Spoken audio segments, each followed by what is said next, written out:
এই দ্রষ্টা মনে, শান্ত মনেরও দ্রষ্টা, অশান্ত মনেরও দ্রষ্টা। তুমি নিজে কি শান্ত না অশান্ত? মন শান্ত হলো, মন অশান্ত হলো, আবার মন শান্ত হবে, তুমি সবটার নিরপেক্ষ দ্রষ্টা। তুমি কি তাহলে? তুমি শান্তই। উপনিষদ বলছে শান্তম শিবমদ্বৈতম। তো তোমার নামই হচ্ছে শান্তি, আত্মার নাম। উপনিষদ বলছে শান্তম। তো এই যে দ্রষ্টা, হ্যাঁ, যেটা শরীর নয়, মন নয়, জগৎ নয়, আর আমি সবকিছুর দ্রষ্টা, চৈতন্য। জগৎ পরিবর্তনশীল, ইন্দ্রিয় পরিবর্তনশীল, মন তো আরো পরিবর্তনশীল। আমার কোনো পরিবর্তন নয়, আমি একভাবে প্রকাশিত করে যাই। মন জেগে থাকে, এই জগৎকে দেখছে, মন ঘুমিয়ে পড়ে, স্বপ্ন দেখে, মন গভীর নিদ্রায় চলে যায়, কিছুই দেখে না, সবকিছুর আমি প্রকাশ করে যাচ্ছি। আমি এক, সব সময় উজ্জ্বল। প্রত্যেক দিন আমরা এটা কিন্তু গান গাই আরতিতে, জ্যোতির জ্যোতি উজালারে দিকান্দার। শেষে স্বামীজি লিখে গেছেন আরতিতে, ঠাকুরের আরতি, ঠাকুরের নাম নেই কোথাও কিন্তু সে আরতিতে। শেষে কি বলছে? ঠাকুরের কথাই বলা হচ্ছে, অবতারের কথা বলা হচ্ছে, ঈশ্বরের কথা বলা হচ্ছে, বলে শেষে বলছেন জ্যোতির জ্যোতি উজালারে দিকান্দার। হৃদিকান্দার মানে এখানে মনের ভেতরে, বুদ্ধির মধ্যে, অন্তঃকরণের মধ্যে। তিনটে পথের কথা বলছি। একটি ভক্তি বিশ্বাসের পথ, একটি যোগ করে ধ্যান করে অনুভূতি। অনুভূতি মানে কিরকম অনুভূতি? বিশ্বাস শুধু একটা অনুভূতি, এটা হচ্ছে একটা ডিরেক্ট মিস্টিক্যাল এক্সপিরিয়েন্স। সেটা হয় সাধকদের চিরকাল ধরে হয়ে এসছে। প্রত্যেক ধর্মে at the core of every religion are these special mystical experiences. তৃতীয় পথ হচ্ছে এই জ্ঞানের পথ, যেটা বিষয়ে আজকে একটু আলোচনা করব। I'll introduce the subject. এটি কেমন?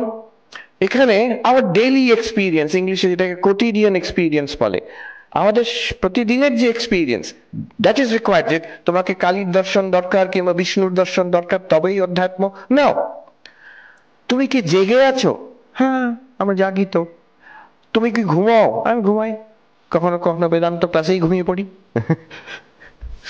হ্যাঁ, স্বপ্ন দেখো? হ্যাঁ, স্বপ্ন দেখি, যদিও মনে থাকে না ওঠার পরে, কিন্তু বেশিরভাগ আমি তো স্বপ্ন দেখি মনে হয়। তাহলে এই জাগ্রত স্বপ্ন সুষুপ্তি সবাইকার আছে, কার নেই? আমাদের সবাইকার আছে। এটা হলেই হবে। This much experience is necessary to start the path of jnana. আচ্ছা, তুমি কি এই সাবজেক্ট অবজেক্ট রিলেশন, এই সাবজেক্ট অবজেক্ট যে এক্সপিরিয়েন্স, আমি দ্রষ্টাই, জগৎটা দৃশ্য, আমি দেখছি, এই সব দেখছি, এইটুকু আছে কি? হ্যাঁ, সবাইকার আছে, কার নেই? হ্যাঁ, পশু মাত্রের আছে। তো এইটুকুই, দিস ইজ এনাফ। সাধু হিমালয়তে একটি সুন্দর কথা বলেছিলেন, আমার আজ অব্দি মনে আছে। দোহি রাস্তে হে মহাত্মা জি, জানো ইয়া মানো। অধ্যাত্ম জীবনে দুটি রাস্তা আছে। একটি হচ্ছে মেনে নাও, বিশ্বাস করো, আরেকটি হচ্ছে জানো, জেনে নাও। এই মেনে নাওটি, this is how religion is normally understood.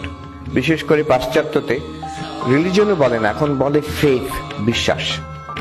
So as if religion, spirituality সবটাই হচ্ছে faith, বিশ্বাস। But that's one of the ways.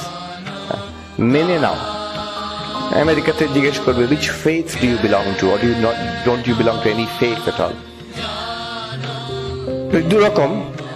একটা হচ্ছে বিশ্বাসের পথ। আমি তিন রকম পথের কথা বলবো।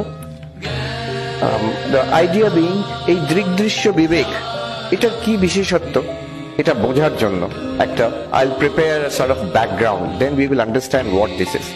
This is important because unfortunately we are not used to this kind of spirituality. This is a unique kind of spirituality. So একটা হচ্ছে মেনে নেওয়ার পথ, যাকে বলে বিশ্বাসের পথ। সাধারণত this is how people understand religion and spirituality. একজন ঈশ্বর আছেন, তাকে বিশ্বাস করতে হয়, তিনি জগতের সৃষ্টি।